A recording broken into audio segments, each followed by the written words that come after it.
Alors, je voudrais avant tout dire merci à Radio Bien-être, à ses responsables, de nous avoir permis d'être là et de parler des services que nous rendons à l'humanité.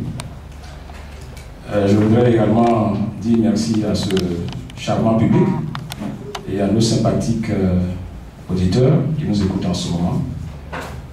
Parce que ce que nous allons faire à présent, c'est véritablement de permettre à chaque être humain de prendre son engagement pour répondre au service qu'il a à rendre à celui qui a créé la terre et les hommes.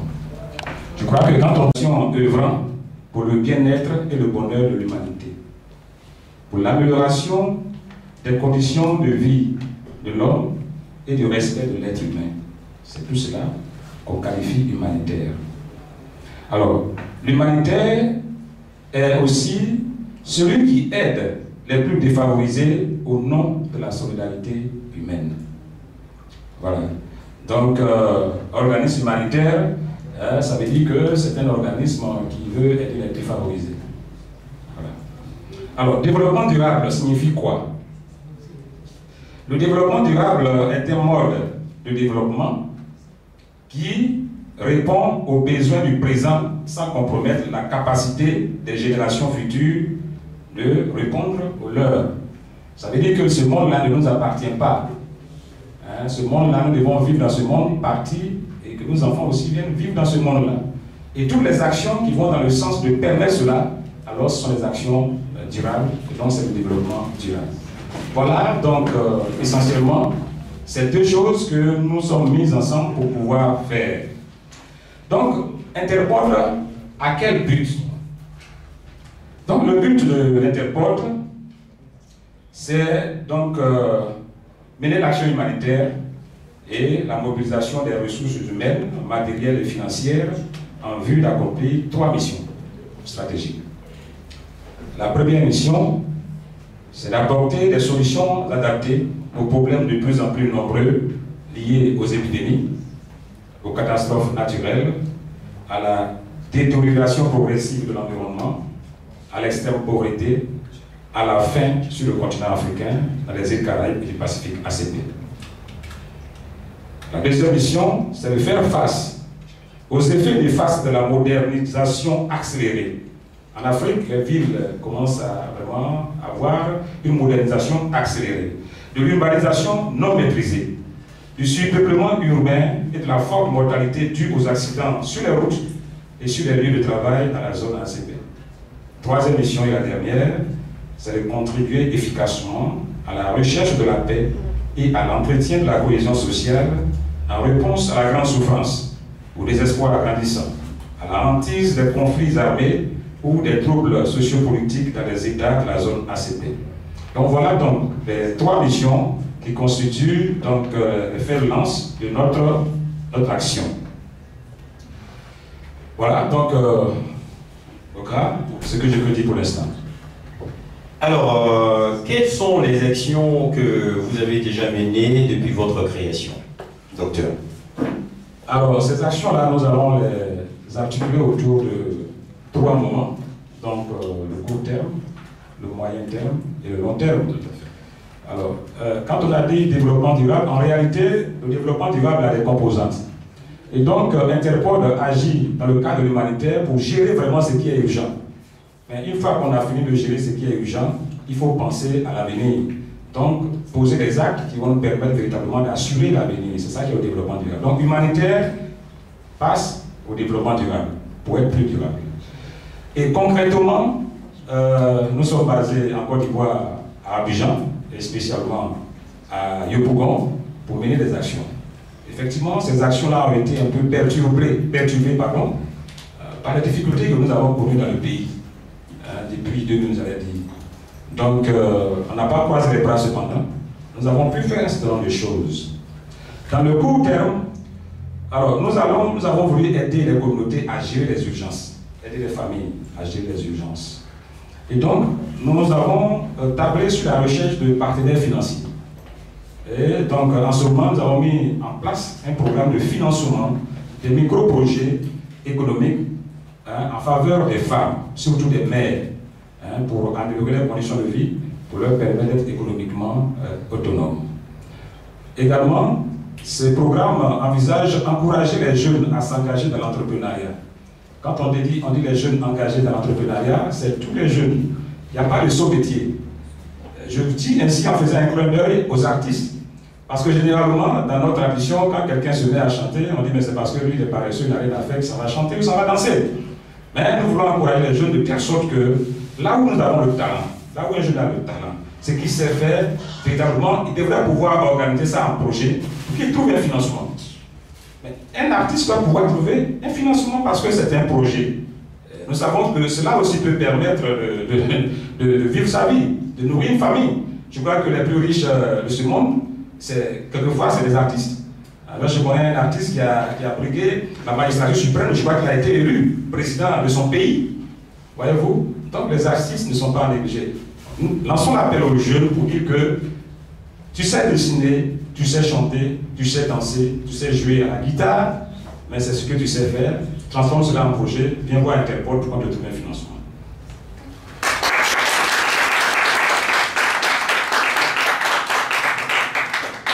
Alors, il faut aussi voir les autres jeunes, parce qu'il ne s'agit pas de courir après le financement. Tu peux avoir l'argent dans la main, mais ne pas pouvoir réaliser quelque chose. Quelquefois, on va te taxer de il a détourné l'argent, ou il a bouffé l'argent des gens. Non. On te donne 1 million. Si tu n'as pas un projet bien rédigé, les 1 million, tu ne sauras pas où les 1 million sont partis.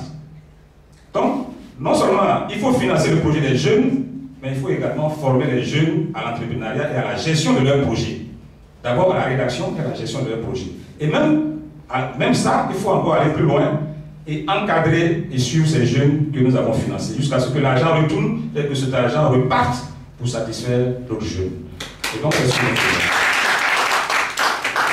Alors, nous étions en train de parler des artistes. Aujourd'hui, nous qui faisons la promotion de la paix, la promotion de la santé, nous avons reconnu que les artistes jouent un grand rôle dans tout ce qui est comme activité promotionnelle, surtout pour la paix et surtout pour la santé. Et donc, nous avons ouvert un centre à Yopougon pour la promotion des jeunes artistes. Ça veut dire quoi? Ces artistes vont venir trouver des financements pour leurs projets avec la condition vraiment de faire un travail dans le domaine de la promotion de la paix et de la santé. Vous venez, si vous savez danser, si vous êtes comédien, vous pouvez mettre en place des sketchs ou bien des scènes pour parler de paix, faire la promotion de la paix, faire la promotion de la santé. Et à partir de ce moment-là, nous prenons votre projet. Votre projet est éligible et en ce moment-là, on vous engage dans le programme de financement de ces projets. Et là, il y a un centre culturel que nous sommes en train d'aménager qui va recevoir tous ces jeunes artistes qu'on dit artistes en herbe. En principe, quand l'herbe pousse, quand l'herbe commence à pousser, les germes ils poussent, en principe pour devenir herbe ou bien pour devenir arbre. On ne peut pas pousser et puis rester herbe. C'est pas possible, la nature n'aime pas ça. Donc quand on est artiste en herbe, il faudrait que dans un délai, nous avons dit que c'est des projets, dans un délai bien déterminé, il faudrait que vous deveniez arbre. C'est comme ça la nature est. Vous ne devez pas rester herbe. Donc, dans le court terme, c'est ce que nous faisons en ce moment. Dans le moyen terme, alors, nous allons assurer, nous savons que nous avons vécu des moments durs en Côte d'Ivoire depuis des années, et pendant ce temps, il y a des gens qui ont eu des accidents.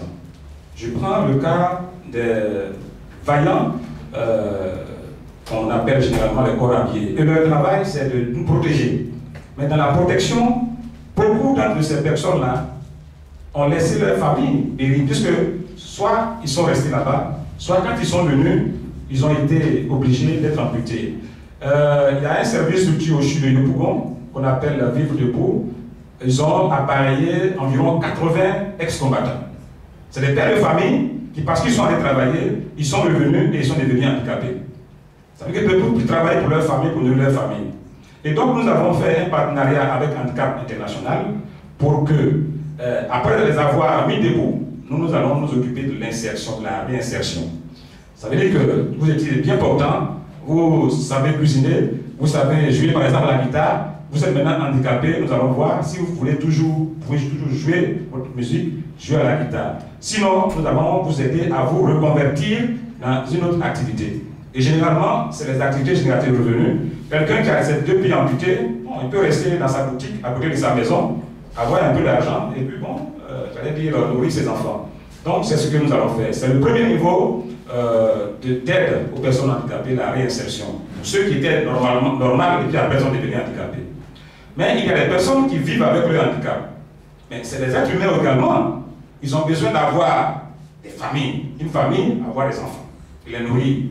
Mais compte tenu de leur handicap, ils sont isolés, ils sont rejetés par la société. Ils ne peuvent pas trouver les moyens pour véritablement vivre comme les autres personnes. Quelquefois, il y en a qui se débrouillent pour rentrer dans le système de formation avec les structures spécialisées qu'on a créées. Je prends l'exemple de l'Institut de promotion de la personne appelée le l'Institut des aveugles. Il y a le corps des sourds également. Mais étant là-bas, ces personnes-là se débrouillent pour avoir des diplômes. Mais quand ils sortent, ils ne peuvent pas être employés parce que quand l'employeur les regarde, ils sont handicapés, ils s'en foutent de leur diplôme, ils disent bon, je ne peux pas t'employer dans mon entreprise. Donc ils ont un problème d'insertion. Voilà les jeunes qui ont su passer leur handicap. Et ils sont allés obtenir des diplômes, mais ils ne peuvent pas travailler sur le marché du travail. Ça, il faudrait qu'il y ait une ONG humanitaire pour s'occuper. Donc, nous allons faire en ce moment-là la réinsertion des handicapés qui sont dans les écoles spécialisées. Voilà un peu ce que nous allons faire dans le court terme. Alors, pour les démunis, pour les orphelins et pour les enfants donc, de la rue, ce que nous avons fait, nous sommes en train d'ouvrir à Selmer et pour Selmer un espace que nous avons appelé cantine humanitaire. En ces lieux, ces personnes qui n'ont pas de parents, qui n'ont que le Créateur, c'est faire le Créateur seulement qui regarde. Mais il faut bien que le Créateur touche les gens pour venir les aider, ne serait-ce que pour manger une fois dans la journée. Donc nous allons ouvrir une cantine humanitaire pour permettre à tous ces enfants-là de manger gratuitement. Donc cela, nous sommes déjà certains boulangers, et le lieu est déjà trouvé. Nous sommes en train de faire la réhabilitation pour vraiment ouvrir la cantine humanitaire à Yopougon-Selmer. Ce que nous pouvons dire également, c'est que pour ces personnes-là, nous avons ouvert une infirmerie pour qu'ils viennent trouver là des soins gratuits. Voilà, parce qu'un enfant qui est dans la rue, qu'est-ce qu'il faut faire pour lui? Il n'a pas de parents. S'il est malade, il fait comment? Il a aussi droit à la vie. Donc il faut pouvoir trouver un créneau où il peut aller se soigner vraiment sans payer quelque chose. Donc ça, c'était le moyen terme. Le long terme, pour finir, alors, dans le long terme, nous allons créer un centre de diagnostic. Vous voyez que ici, le problème des Africains, même quand on fait les soins, consultations, soins gratuits à l'hôpital, ça devient toujours cher. Parce qu'avant de venir avoir droit à ta consultation et soins gratuits, on te dit de faire des examens laboratoires. Mais ça, ce n'est pas gratuit. Donc, forcément, tu dépenses quelque part. Et quand ce n'est pas soins, consultation, soins gratuits, mais on va dire, quand on va à l'hôpital, mais les examens laboratoires nous coûtent très cher. Et donc, avec des partenaires au niveau de l'Allemagne et des États-Unis, nous allons mettre en place un centre de diagnostic à Yopougon, toujours à Yopougon, parce que nous avons choisi Yopougon comme base. Pour que là, en ce moment-là, nous ayons des examens de laboratoire moins chers. Parce qu'aujourd'hui, de plus en plus, nous voyons que les maladies comme le diabète, l'hypertension, l'insuffisance rénale, tous ces trucs commencent, les maladies chroniques commencent à être tôt, vraiment, commencent à propager. Donc il faut pouvoir aider les uns et les autres, pour pouvoir détecter tôt les affections et pouvoir traiter les personnes parce qu'on n'a pas les moyens lorsque ça se complique. C'est pour ça que nous avons justifié ce projet, que nous avons donc discuté avec le maire sortant, mais maintenant qu'il y a un changement, nous attendons le nouveau maire pour voir si d'abord l'espace qu'il nous a donné ici, il maintient, pour que véritablement, avec nos partenaires, on puisse construire le centre de diagnostic. Il y a aussi la construction des marchés. Des marchés. Nous disons que nous tous aujourd'hui, nous sommes victimes de guerre, quelquefois victimes de la crise, mais si nous voulons ressortir de ça, il faut mettre les femmes en valeur. Parce que c'est les femmes qui tiennent les foyers. Si une femme trouve un financement, ce financement-là peut être durable pour la famille. Mais si nous, les hommes, nous trouvons, nous savons ce que nous allons faire avec. Donc nous avons choisi d'aider vraiment les femmes pour que la femme ayant une activité et la famille se basant sur la femme, alors l'homme même va tirer profit, les enfants vont tirer profit, la mère va tirer profit. Donc Le projet de construction des marchés de gros, nous avons partagé la Côte d'Ivoire en secteur, pratiquement 5, Boaké étant au centre.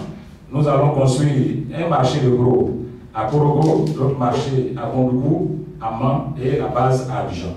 Et pour rallier ces différents marchés, nous partons sur la logique d'une chaîne de production, n'est-ce pas, depuis les champs, de transport de ces marchandises-là, de transformation et de distribution sur les marchés.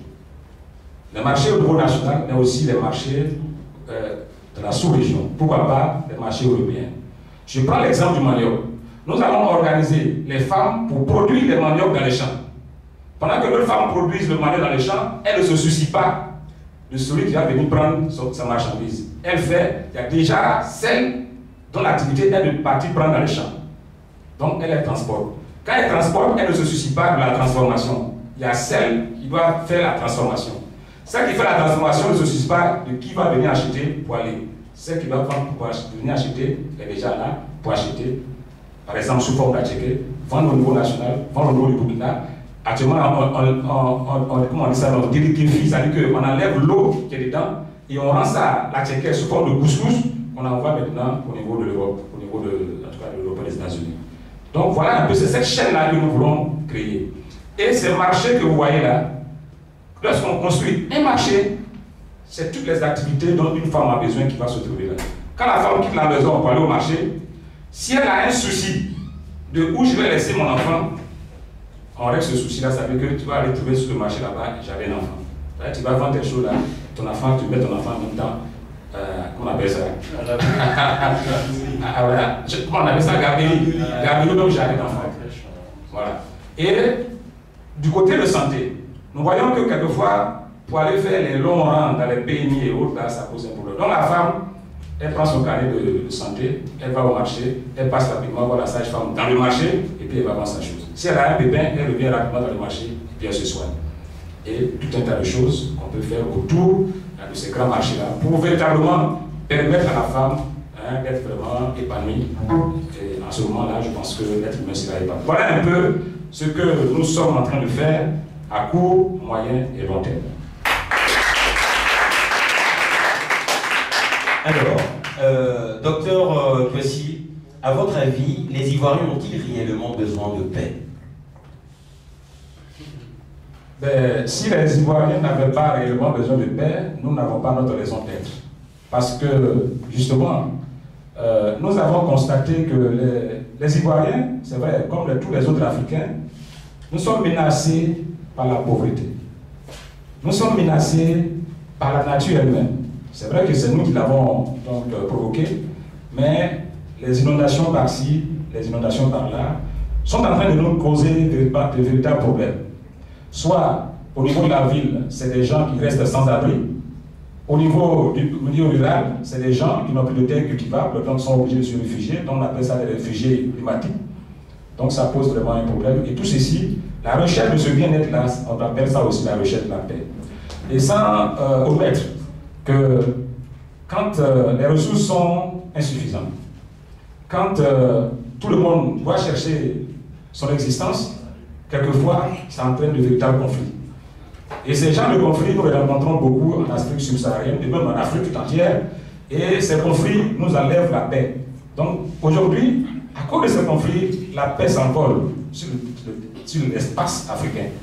Donc, comme les autres pays, la Côte d'Ivoire a besoin de paix. La Côte d'Ivoire a besoin véritablement de paix parce que depuis un moment jusqu'à maintenant, là, il y a eu un changement dans notre pays. Il y a eu un changement autour de chaque Ivoirien. Chaque Ivoirien ne voit pas la paix, n'entend pas la paix, ne ressent pas la paix. Donc nous disons que véritablement, les Ivoiriens ont besoin de paix et nous pensons pouvoir trouver toutes les personnes qui sont vraiment spécialisées, j'allais dire experts dans ce domaine-là, de venir aider la Côte d'Ivoire.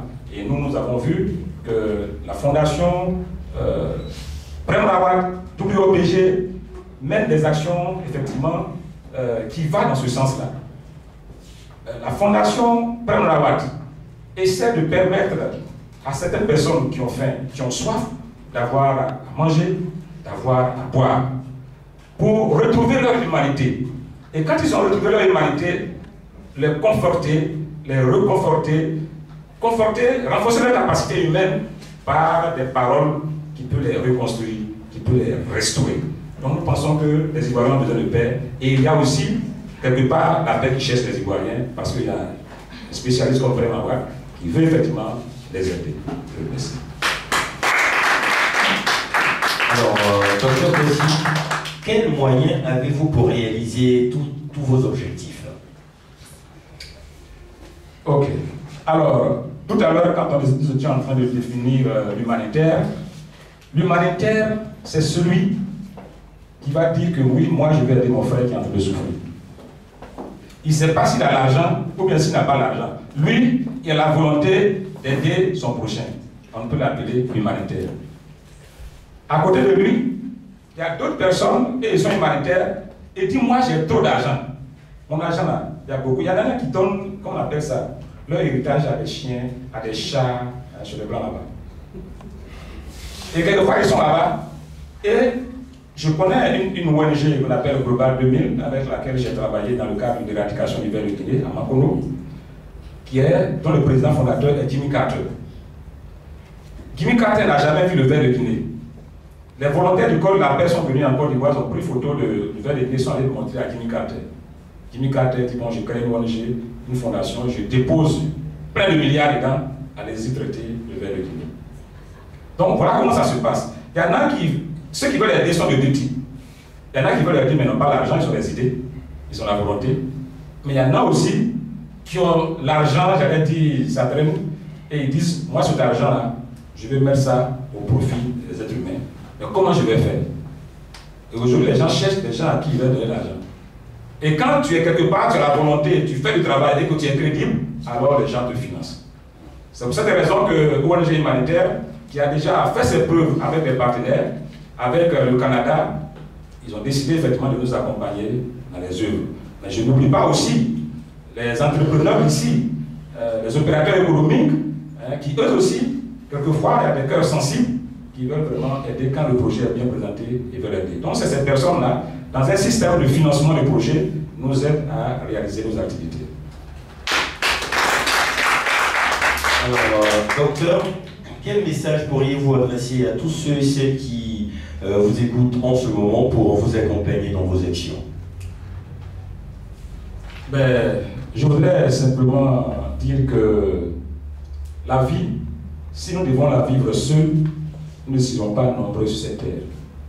Et si nous sommes sur cette terre, il faudrait qu'on prenne soin les uns des autres. Tu te lèves le matin, quand tu as dit merci à ton Créateur, regarde à côté de toi si la personne qui est à côté de toi s'est réveillée. Et dites ensemble merci au Créateur. Si nous nous sommes engagés en tant qu'humanitaires pour poser des actes, ce n'est pas parce que nous avons de l'argent à distribuer, mais ce n'est pas parce que nous n'avons pas autre chose à faire, mais parce que nous voyons que c'est essentiel. Et nous nous sommes engagés à être des volontaires pour réaliser ces activités. Toutes les autres personnes qui n'ont pas véritablement le temps peuvent aider, ne serait-ce qu'en donner un peu. Nous avons dit que nous voulons ouvrir une cantine humanitaire pour donner à manger à ceux qui n'ont pas de parents, qui n'ont personne pour s'occuper d'eux. Il faudrait que tous ceux qui m'entendent viennent au secours de ces enfants, de ces orphelins, de ces enfants de la rue, de ces personnes handicapées qui viennent au secours. Nous allons aller sur les marchés. On va appeler ça opération marché. Nous allons pour recueillir les tomates, les aubergines pour venir préparer pour ces enfants. Nous allons aller dans les boutiques pour demander du riz, dans les marchés pour demander du l'igname pour venir préparer pour donner à ces enfants. Si nous allons vers ces personnes-là, il ne faudrait pas qu'ils nous ferment leur porte parce qu'il s'agit de faire la solidarité humaine. Je vous remercie. Alors, docteur, on n'a pas fini, hein, voilà, parce que c'est très intéressant à vous écouter, parce qu'on le sait. Comment arrivez-vous à faire maintenant la promotion de votre structure? La promotion de la structure, bien sûr, c'est toujours la même chose. Vous voyez, il y a une radio, bon, je pense que ce n'est pas une publicité, il y a une radio humanitaire en Côte d'Ivoire, parce qu'ils sont venus à cause de la guerre, je crois. C'est la communication. C'est pour dire que la communication également peut aider dans l'humanitaire.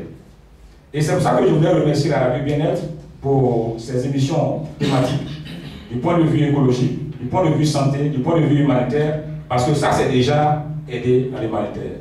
Nous sommes intervenus à la Radio Bien-être, et à partir de là, nous avons mis en place un projet que la Radio Bien-être n'a pas bénéficié. Il s'agit du projet Médias humanitaires. C'est pour permettre à tous les acteurs de la communication de poser des actes humanitaires.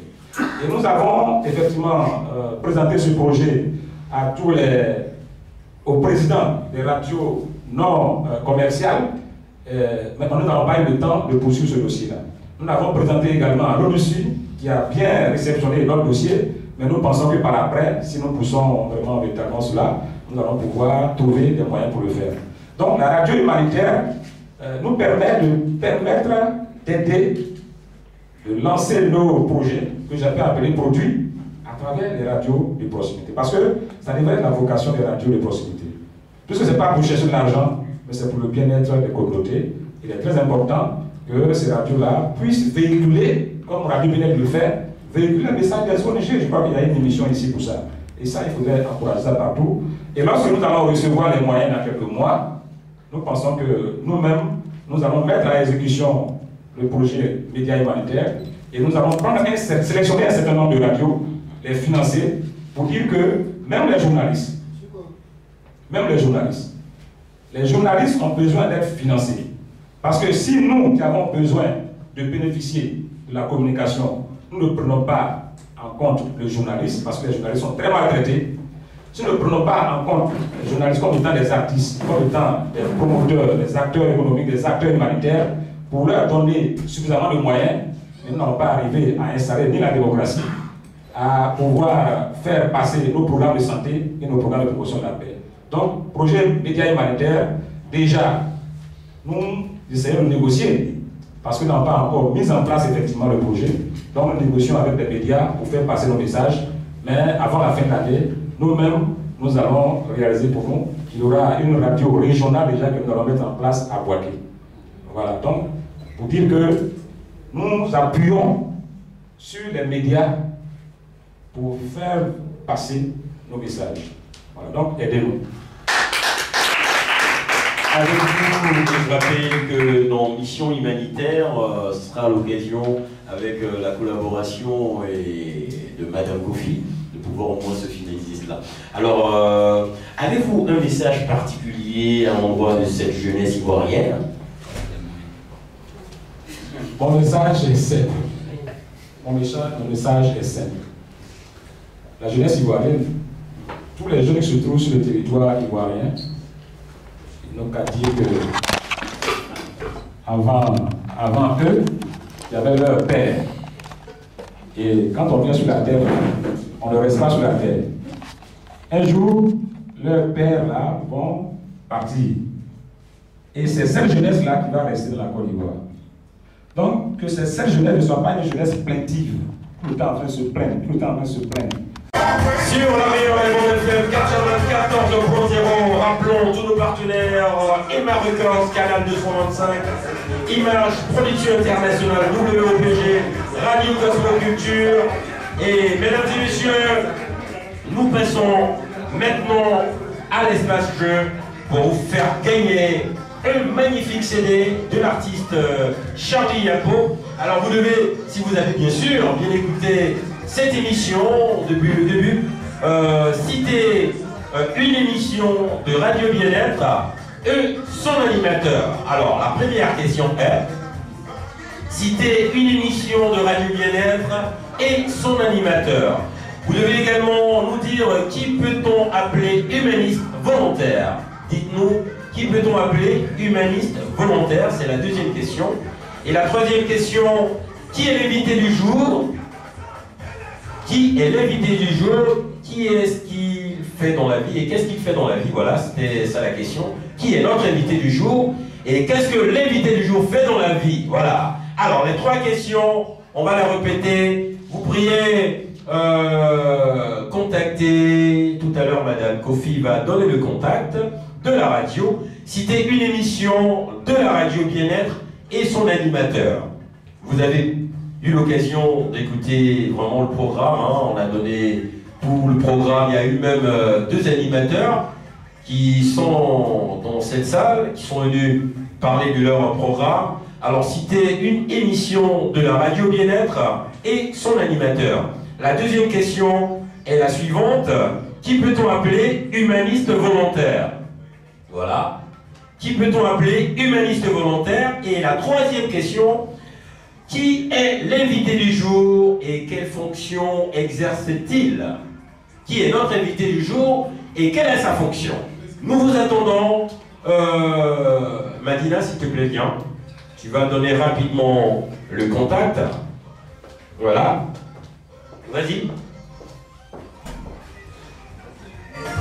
Ok. Ok, je rappelle que vous pourriez nous envoyer, vu que nous sommes en direct, mesdames et messieurs, nous envoyer un SMS pour la réponse. Vous pourrez nous envoyer un SMS au 07 15 43 01. Notez bien le numéro 07 15 43 01 pour répondre aux différentes questions suivantes. Citez une émission de la radio Bien-être et son animateur. Et un animateur, bien sûr. Et son animateur, citez une émission de radio Bien-être et son animateur. Qui peut-on appeler humaniste volontaire? N'est-ce pas? Qui peut-on appeler humaniste volontaire? Humaniste. Merci. Ah. Merci à toi, Madina. Qui peut-on appeler humaniste? Voilà. Qui est l'invité du jour? Qui est notre invité du jour? Et quelle est sa fonction? Mesdames et messieurs, le numéro est ouvert au 07 15 43 01. Un message, enfin de participer à cette belle émission et gagner un magnifique CD de Charlie Yapo, notre artiste ivoiro-canadien qui a été à l'une de nos nombreuses émissions. Mesdames et messieurs, on va demander au niveau de la régie de nous balancer une belle musique et nous revenons pour la suite. À tout à l'heure. Merci à tous nos invités d'avoir fait le déplacement. Voilà, donc je voulais dire que Radio Bien-être, comme il a dit, situé à Crècheville, sur le boulevard jusqu'à Destin, au cœur du palais des Simons. Et nos contacts, c'est le 21 24 47 86 08 03 43 69. C'est tout ce que je peux dire. Qu'est-ce qu'on fait pour elle? Madame Kofi, merci. Mesdames et messieurs, amis auditeurs de toutes les coupes. Alors parle-nous un peu, la chanson, elle parle de quoi exactement? Bon, la chanson parle... Le micro, vas-y. La chanson parle de l'insatisfaction de l'être humain. D'accord. Et comme tous les moments du monde. Ok. Et on sait que pour donner la vie à un enfant, c'est difficile. Donc moi, je remercie ma maman de m'avoir donné la vie. Parce qu'entre la vie et la mort, elle m'a donné la vie. Je remercie ma maman. Et j'en profite pour hommage à toutes les mamans du monde.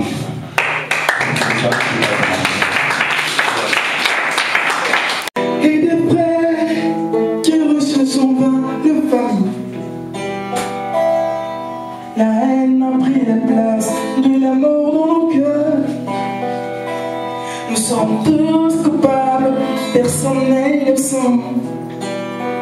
Tu as indiqué chez moi à l'autre, j'ai indiqué chez toi aussi à l'autre. Je suis coupable, comme tu l'es aussi.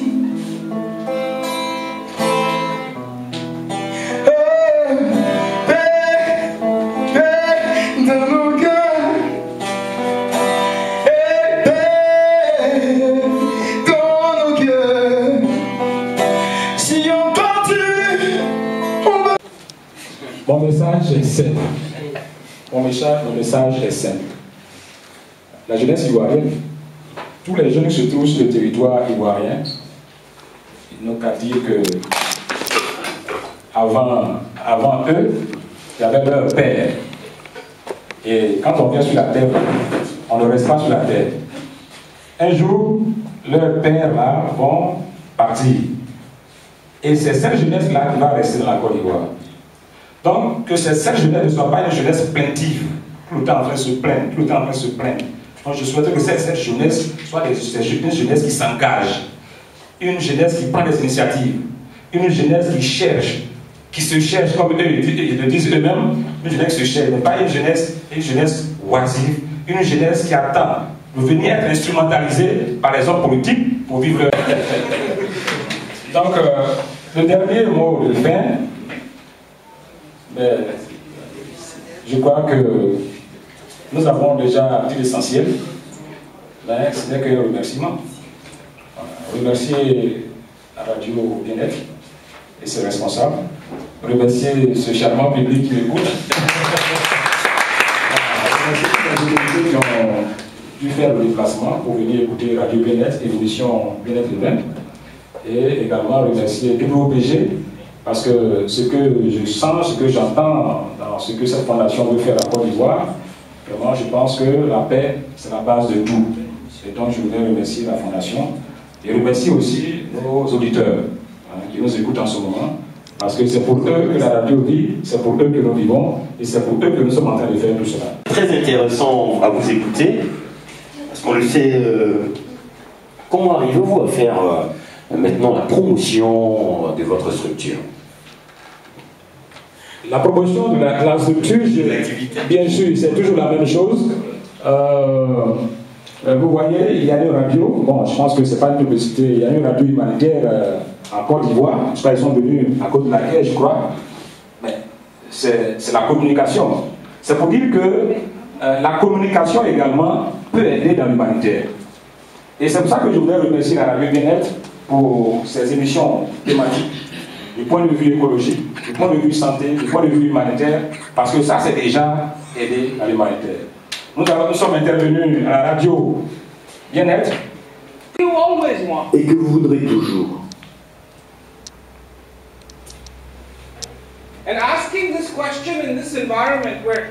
Vous me posez la question dans cet environnement où de très nombreuses personnes sont présentes. Qu'est-ce que je veux? Que vous soyez pauvre ou riche. Que voulez-vous vraiment? Dans cette histoire,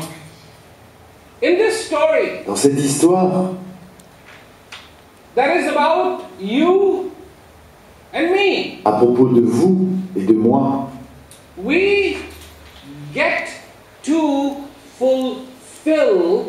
nous pouvons réaliser, si nous le voulons. Cette histoire ne parle pas d'animaux, ni de rois, ni de reines.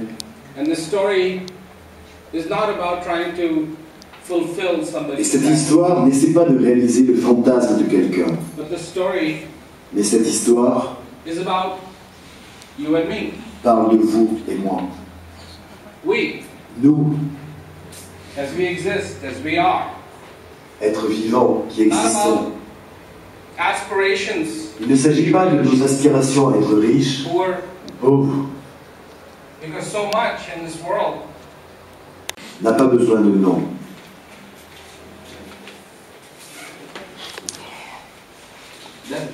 Vraiment pas.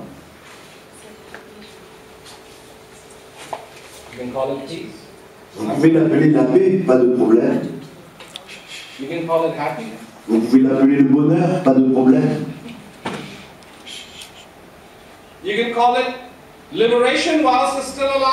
Vous pouvez l'appeler la libération pendant votre vie, pas de problème. Vous pouvez l'appeler la joie, pas de problème. Pourquoi? Parce que ce ne sont que des noms différents pour la même chose.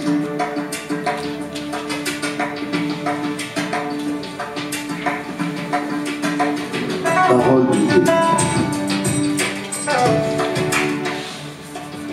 Quelles sont vos impressions? Comment vous avez trouvé cette émission? Je suis très content parce que de ma vie, je ne suis jamais allé à une animation de radio et on m'a invité, comme j'ai l'habitude d'écouter la radio, j'ai entendu parler de cette émission. Puis je me suis levé et dit, bon, je vais aller voir. Et je suis venu, je suis vraiment très content. Qu'est-ce que vous avez aimé au cours de l'émission? Oui, ce que j'ai aimé, c'est les artistes. Ces jeunes que je n'ai jamais vus et qui ont une très belle voix. Et puis les animateurs. Parce que pour moi, je voyais ça à la télévision, mais pas à la radio. Je suis très content de voir. À la radio, on ne peut pas voir, mais j'ai vu en direct, j'étais content de voir. Ok, il n'y a pas de problème. Quel est le message de paix à l'endroit de la population qui vous écoute? À l'endroit de la population qui vous écoute? Oui, mon message de paix, c'est que moi-même j'ai l'habitude d'écouter cette radio qui parle de paix. Qui parle de paix les matins, les après-midi, les soirs. Cette radio parle de paix. Et moi, pour ceux qui nous écoutent, et même ceux qui écoutent et qui connaissent les gens qui n'écoutent pas, de les inviter à écouter cette radio, parce que ce que cette radio nous propose, pour moi, j'écoute plusieurs radios, je n'ai jamais vu ça dans d'autres radios. Donc j'invite les gens à faire la promotion de cette radio pour que le maximum des gens écoutent cette radio, surtout son message de paix. Parce qu'aujourd'hui, on en a besoin, et sans la paix, il ne peut pas avoir de prospérité. Donc pour moi, écouter ce genre de choses peut nous transformer. Et on peut vraiment se tolérer. Et on peut se pardonner. Et à Bien-être Event, nous avons encore un autre rendez-vous la semaine prochaine, le dimanche 12. Quel est le message que vous pouvez lancer à toute la population qui vous écoute? Bon, à toute la population, je souhaite que le maximum de gens viennent écouter le message de Prem Rawat, parce que ça vaut le coup. Aujourd'hui, la salle est disponible. Elle prend au moins 500 personnes, sinon un peu plus.